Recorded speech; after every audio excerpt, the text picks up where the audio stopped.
So from what I've understood, and I have explored this from my early days, so I did quite a lot of research and I have spoken to many private lenders as well. A couple of things just to be aware of is just all the fine print with private equity companies and lending. So the fine print being, yes, you may get, say, 9% interest.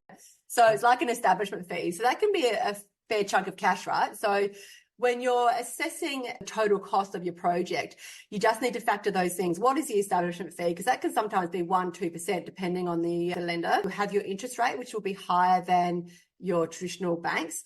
But the other thing you want to be really careful of is just your entry and your exit costs. So say, for example, the private lending is say for 12 months and you then, expensive break costs. So that's the thing. So you might get, if you manage to refi throughout the project and get a lower fund, you could be hit with a break cost, which ends up sort of, can be really stingy. Or what happens, another thing to be aware of is if, for example, it's say a 12-month agreement and then your project takes longer, what are the penalties if your project takes longer as well? So they're just, so like anything, we should read the contracts and they're so, you're a bit safer with traditional banks, but with private equity, it's great bedtime reading, it will send you to sleep in a flash, but it is worthwhile making sure that you're aware of those sort of things. So any break cost, any things that may penalize you if things change.